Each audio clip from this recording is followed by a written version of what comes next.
لقد أنزلنا آيات مبينات والله يهدي من يشاء إلى صراط مستقيم ويقولون آمنا بالله وبالرسول وأطعنا ثم يتولى فريق منهم من بعد ذلك وما أولئك بالمؤمنين وإذا دعوا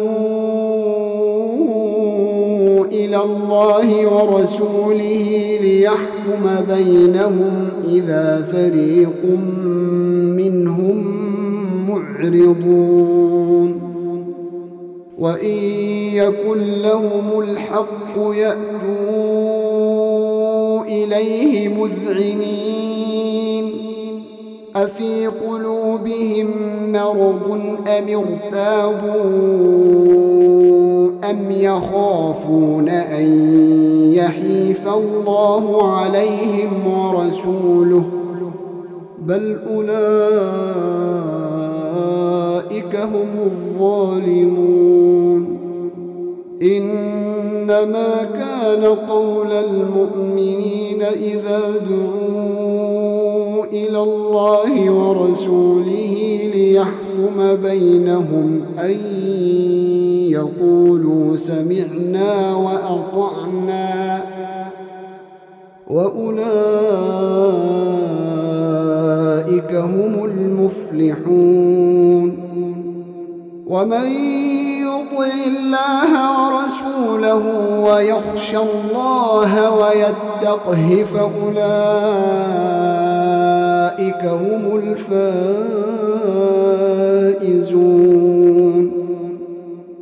وأقسموا بالله جهد أيمانهم لئن أمرتهم ليخرجن قل لا تقسموا طاعة معروفة إن الله خبير بما تعملون قل أطيعوا الله وأطيعوا الرسول فإن تولوا فإنما عليه ما حمل وعليكم ما حملتم وإن تطيعوه تهتدوا وما على الرسول إلا البلاغ المبين وعد الله الذين آمنوا منكم وعملوا الصالحات ليستخلفنهم في الأرض كما استخلف الذين من قبلهم وليمكنن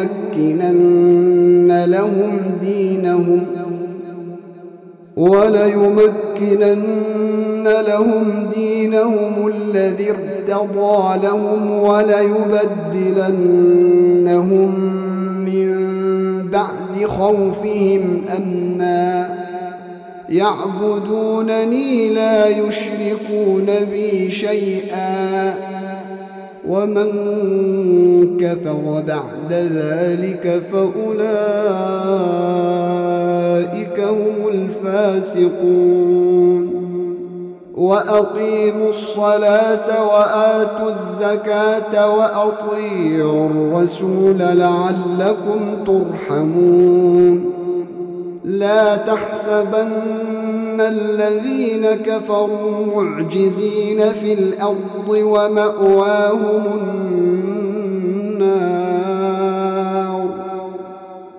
ومأواهم النار ولبئس المصير يا أيها الذين آمنوا ليستأذنكم الذين ملكت أيمانكم والذين لم يبلغوا الحلم منكم 3 مرات من قبل صلاة الفجر وحين تضعون ثيابكم من الظهيرة ومن بعد صلاة العشاء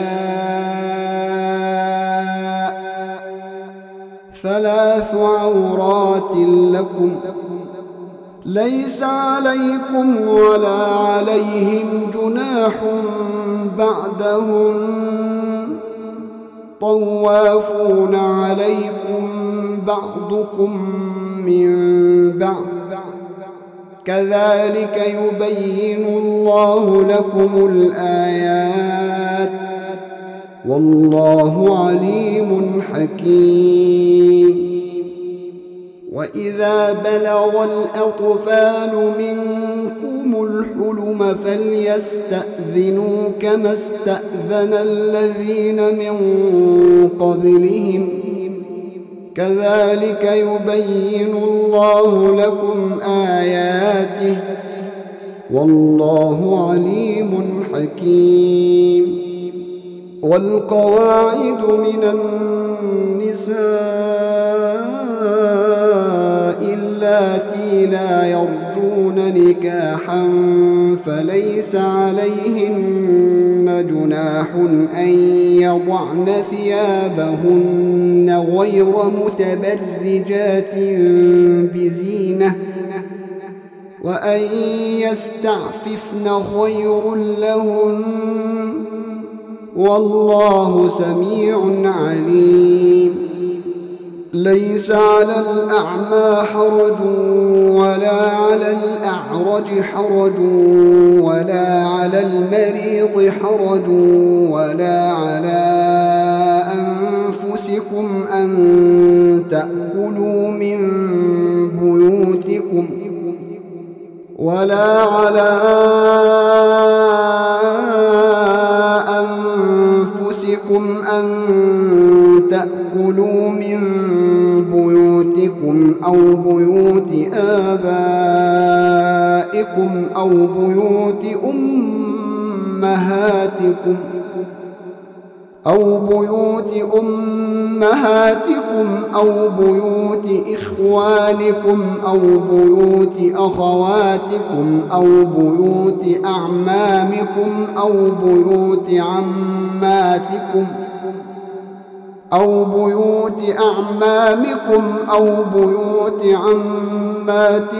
أو بيوت أخوالكم أو بيوت خالاتكم أو ما ملكتم مفاتحه أو صديقكم. ليس عليكم جناح أن تأكلوا جميعا أو أشتاتا فإذا دخلتم بيوتا فسلموا على أنفسكم تحية من عند الله مباركة طيبة كذلك يبين الله لكم الآيات لعلكم تعقلون. إنما المؤمنون الذين آمنوا بالله ورسوله وإذا كانوا معه على أمر جامع لم يذهبوا حتى يستأذنوه. إن الذين يستأذنونك أولئك الذين يؤمنون بالله ورسوله فإذا استأذنوك لبعض شأنهم فأذن لمن شئت منهم واستغفر لهم الله إن الله غفور رحيم. لا تجعلوا دعاء الرسول بينكم كدعاء بعضكم بعضا قد يعلم الله الذين يتسللون منكم لواذا فليحذر الذين يخالفون عن أمره أن تصيبهم فتنة أو يصيبهم عذاب أليم. ألا إن لله ما في السماوات والأرض قد يعلم ما